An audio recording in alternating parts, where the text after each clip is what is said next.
누구랑 다시 싸우다가? 흉노. 아니 진나라가 어느 나라랑 싸우고 있었어 그때? 그 위에 애들 흉노하고 싸우고 있었죠. 자, 이 흉노와의 싸움은 진나라 다음인 어디까지 이어진다? 한나라까지 이어지죠. 한나라 때 초대 황제 한 고조 나왔었다 그자? 우리 유방이라는 사람이었죠. 그 다음에 최전성기 누구였지? 한무제 그죠? 한무제 있었습니다. 한무제 있었어. 요 두 사람이 통치 방식이 달랐어. 한고조는 그냥 부전제를 실시하기도 좀 그렇고 봉건제로 돌아가자니 그것도 좀 그렇고 해서 절충한 그치 군국제를 실시했었다라고 했었고 한무제 같은 경우는 이제 군현제적인 요소가 완전히 들어도 괜찮으니까 군현제로 전면 실시해야 되겠다라고 해서 군현제를 실시했다라고 얘기했었습니다. 자, 근데 한무제가 흉노와 싸우면서 여기 북쪽에 누가 있었어? 흉노가 있었지. 이 흉노하고 싸우면서 이기기 위해서 누구를 어디로 파견했지? 장건이라고 하는 사람을 서역으로 파견했다 그죠? 그래가지고 장건이 막 우여곡절을 거쳐가지고 막 갔다 왔어. 그러면서 이 지역에 대해서 알게 됐어. 그래서 그렇지 비단길을 개척하는데 1등 공신이 되었다 이런 얘기 했었습니다. 기억나지? 그 과정에 대해서 여러분들이 잘 기억을 해두면 될 것 같고요. 자, 그 다음에 한나라 같은 경우는 잠깐 한나라가 망했던 적이 있었어. 어떤 사람에 의해서? 어떤 사람이었지? 왕망이라고 하는 사람이 무슨 나라를 세웠어? 신이라고 하는 나라를 세웠죠. 그런데 오래가지? 못했어요. 그래서 다시 끝났어. 그리고 다시 한나라가 등장했어. 한나라가 두 개네. 앞에 있었던 한나라는 전한, 뒤에 있었던 한나라는 후한. 이렇게. 자, 그럼 여기 퀴즈.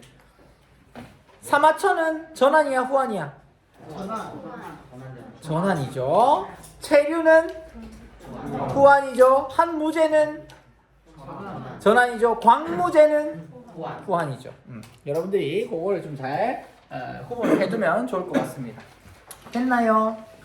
어려운 거 없죠? 한나라의 문화에 대해서는 거기 나와 있는 거 사실 문화는 좀 이런 얘기하면 좀 그렇지만 사실은 외우는 수밖에 없잖아. 그래서 잘 외울 수 있도록 합니다. 알겠습니까?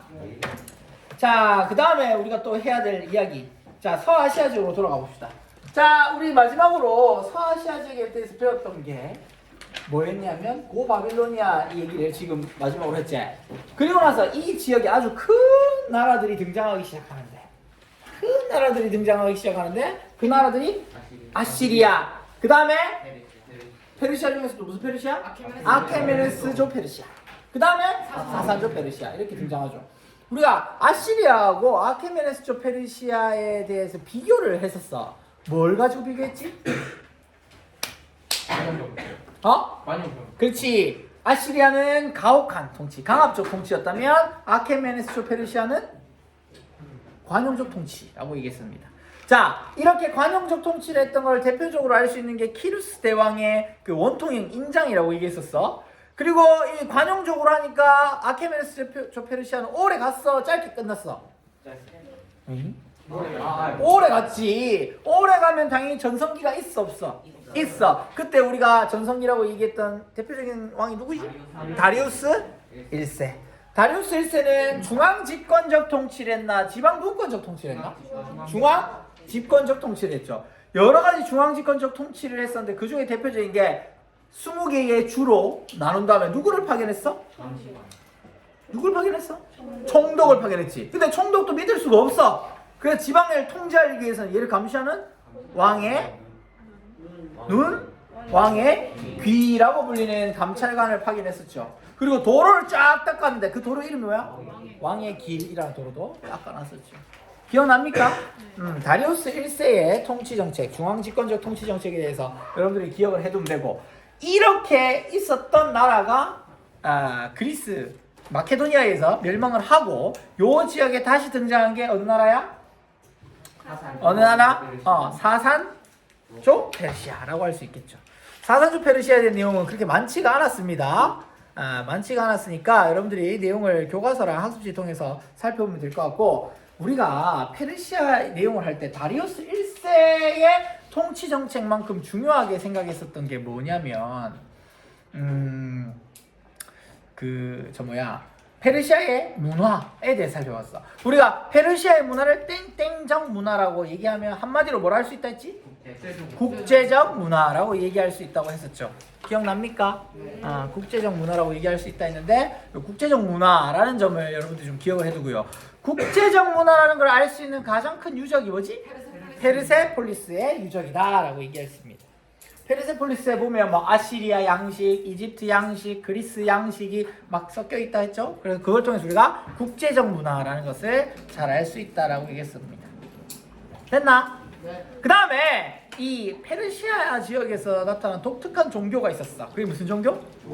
조로아스터교. 조로아스터교 같은 경우는 이 세상이 선과 악 나눠졌다 했지. 선한 신을 우리가 뭐라고 부르고? 아후라마즈다 라고 부르고요. 악한 신은 아흐리만이라고 불렀는데 둘이 싸워서 결국에 누가 이길 거다? 아후라마즈다. 선신이 이길 것이다 라고 얘기를 했었습니다. 그것도 기억나죠? 네. 그 혹시 이것도 기억나나? 아후라마즈다에 의해서 누가 보호받는다? 왕. 그렇지. 페르시아 왕이 보호받는다. 그러니까 왕권이라고 하는 게 그냥 이제 있는 게 아니라 누구의 신. 그렇지. 신. 아후라마즈다의 인정을 받았기 때문에 다들 누구 말을 잘 들어라? 왕이다. 왕의 말을 잘 들어라 했어. 페르시아의 왕의 왕권 강화에 이용이 됐었던 종교이기도 하다라는 얘기까지 했었죠. 기억나지? 오케이. 자, 이렇게 살펴보면 될 것 같고요. 자, 그 다음에 우리가 이제 그림 지도 중에서 아직 이야기하진 않은 곳이 바로 유럽이다, 그렇죠? 우리 시험 범위에 나오는 유럽의 두 지역에 대해서 배웠어. 제일 첫 번째가 뭐야? 그리스 지역. 그 다음에 또 하나는 로마. 그리스 로마 두 개를 살펴봐야 된다 했죠. 우리가 유럽 지역 중에서 제일 최초로 문명이 발달한 지역 어디? 그리스 지역이라 했죠. 왜 이 지역에서 그럴 수밖에 없었다? 시중. 그렇지. 이집트와 메소포타미아 지역과 가장 가까운 지역이 있기 때문에 이렇게 차례대로 문명이 전파가 됐었다라고 얘기했었습니다.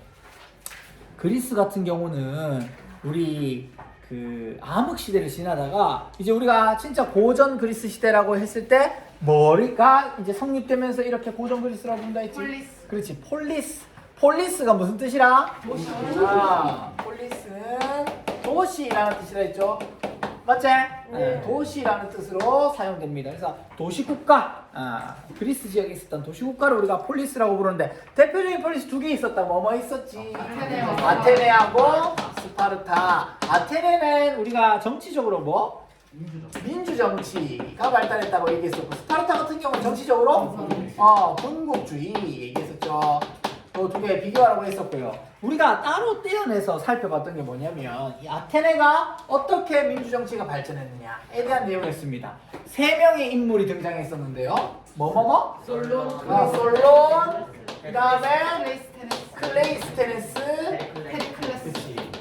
마지막으로 페리클레스. 이거 다 보이려나? 여기까지 보이려나? 페리클레스.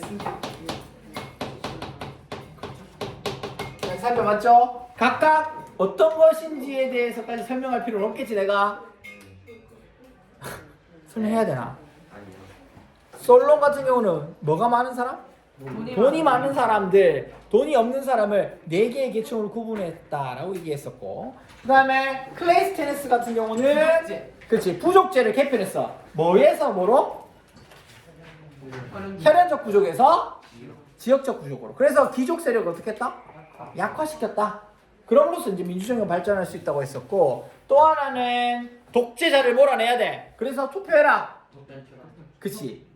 자기의 파편에다가 투표를 한 다음에 추방시킨다 해서 우리가 도편 추방제라는 것을 실시했다라고 얘기했었습니다. 몇천 표 이상 나가다겠지? 6,000표 이상 받으면 몇 년 동안 아테네에서 추방? 10년 동안 아테네에서 추방되는 이런 일이 발생했었다는 것이죠. 자, 그리고 민주정치의 황금기. 민주정치의 황금기라고 하면 무슨 시대? 페리클레스 시대. 자, 우리 이런 얘기 했었어. 우리가 앞에 살펴봤던 아케메네스조 페르시아하고 그리스하고 싸웠던 전쟁이 그리스 페르시아 전쟁.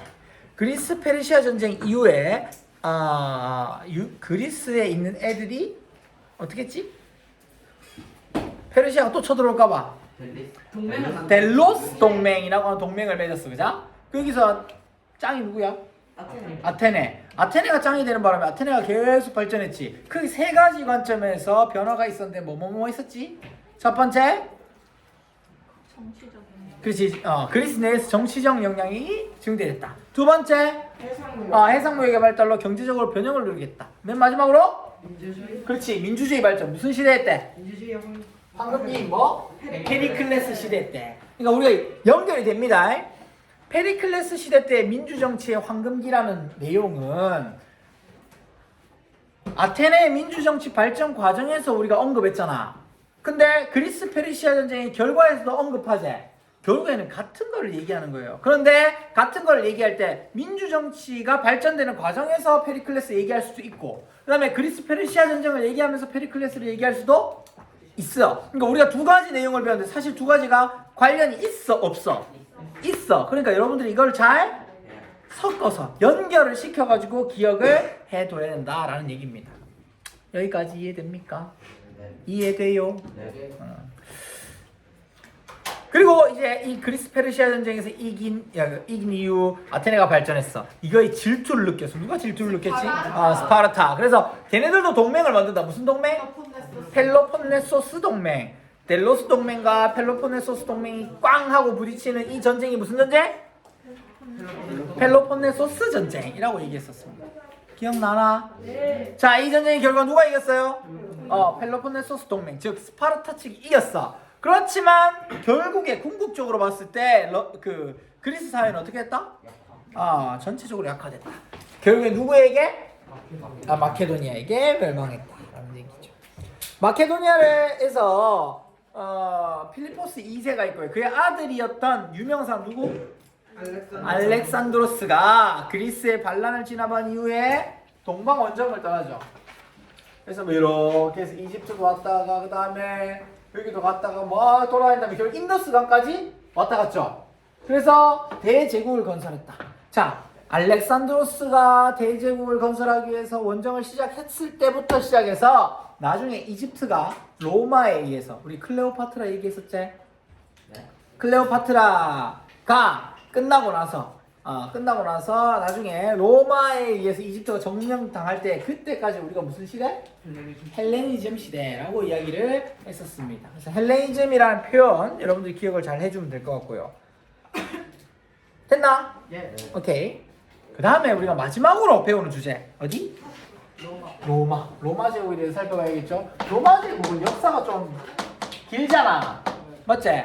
전체적으로 보면 우리가 이렇게 설명할 수 있겠어. 왕정으로 시작해서 쭉 발전하죠. 발전해 나갑니다. 그러다가 포에니 전쟁을 이기고 전성기를 맞았다가 다시 쇠퇴하죠. 그 다음에 재정이 성립되면서 다시 올라가서 최전성기를 구가하다가 다시, 그러니까 보통의 나라들이 쭉 올라갔다가 전성기 맺고 망하는 거하고 달리 로마는 굴곡이 있다라는 사실입니다. 제일 먼저 이제 왕정으로 시작했다. 그 다음에 평민들의 성장 뭐 이런 거 얘기하면서 우리 귀족 공화정 얘기했었죠. 귀족 공화정으로 이제 발전하다가 나중에는 공화정이 완성됐다. 평민들이 이제 귀족들하고 어때? 거의 비슷해지게 됐다. 그게 기원전 3세기경이라고 얘기했었습니다. 그리고 마침 그때 이탈리아 반도를 전체를 통일했었는데 포에니 전쟁을 겪으면서 무슨 세력을 물리쳤지? 지중해에 있었던? 카르타고를 물리쳤어요. 카르타고를 물리치고 나니 지중해는 이제 로마가 장악하게 되죠? 잘 됐다 그랬는데 잘 된 게 아니었어. 무슨 문제가 생겼지? 뭐지? 귀족들이 대농장, 우리가 다른 말로 뭐라 부른다 했지? 라티푼디움을 경영하면서 누가 몰락했어? 자영농이 몰락했어. 이 문제가 발생하자 아니야 자영농을 살려야 돼 라고 했던 사람들이 누구야? 그라쿠스 형제였는데 이 사람들이 어떻게 했어?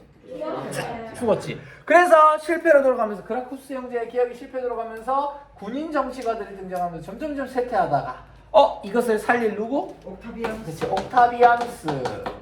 우리가 이 사람을 다른 말로 뭐라고 부른다 했지? 존엄한다. 아우구스투스라고 부른다 했죠. 이 사람이 등장함으로써 다시 안정을 되찾게 되고 우리가 제일 잘 나가는 시대 이 세계를 뭐라 불러? 오현재 시대 5명의 현명한 황제가 있었던 오현재 시대이자 우리가 같은 말로 뭐라 부른다? 팍스 로마. 로마나라고 부른다 했죠. 팍스 로마나의 시대가 오게 됩니다. 그래서 최대 영토를 만들고요. 그죠? 상공업이 발전하고 나라가 아주 잘 사는 시대가 됐으나 나중에 어떻게 됩니까? 망해. 군인 정치가들이 등장해. 근데 이걸 살려보려고 한 사람이 두 사람 있어서 누구 있었지? 컨스탄티누스. 그다음에 그치. 테오도시우스. 2명의 황제가 있었다. 그러나 이 사람들의 노력에도 불구하고 결국에 로마는 2개로 쪼갈라집니다. 그렇지. 동로마 제국과 서로마 제국. 동로마 제국은 1000년 이상 갔으나 서로마 제국은 누구에게 멸망했지? 게르만족에 의해서 멸망을 하게 되었다라는 얘기까지 우리가 살펴봤습니다. 이 서양사를 하면서 우리가 그리스 문화, 그리고 헬레니즘 문화, 그 다음에 로마 문화, 세 문화를 배웠는데 요거를 세 개를 각각 비교하면서 살펴보면 될 것 같고요. 그 특징만 얘기하자면 그리스의 문화는 무슨 중심적 문화? 인간 중심적 문화라고 얘기했고 헬레니즘 문화 같은 경우는 폴리스에서 벗어나서 무슨 주의? 세계 시민주의적 문화를 가지고 있었다. 그리고 로마의 문화를 땡땡적 문화라고 한마디로 얘기하면 실용적 문화라고 얘기했었죠. 그래서 각 문화가 어떤 특징을 지니고 있는지 여러분들이 좀 잘 기억을 해두면 되겠습니다.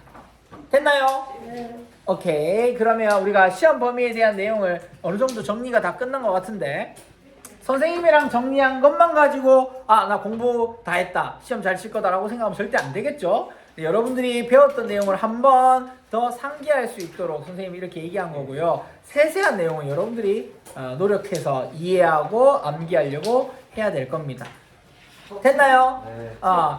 그 서술형이라든지 이런 거 힌트를 줬으니까 그걸 좀 준비를 잘 할 수 있도록 하고 여러분들이 시험을 꼼꼼히 잘 준비하면 좋겠습니다. 선생님이 시험 문제를 내놓으니까 조금 어려운 것 같긴 한데요. 그래도 여러분들이 꼼꼼하게 잘 보면 그렇게 힘들지 않은 시험이 될 거라고 믿습니다. 자는 친구들이 있는데 이 친구들 다 이름을 호명해버리면 이거는 쪽팔린 일이 되니까 저격이 되니까 그렇게는 못하고요. 같이 선생님하고 티키타카로 서로 질문하고 대답하면서 함께 해준 여러분들한테 고맙다는 인사를 남기면서 오늘은 여기까지 하도록 하겠습니다. 즐거웠나요? 네. 도움이 됐나요? 네. 자, 그러면 인사합시다. 여러분 안녕.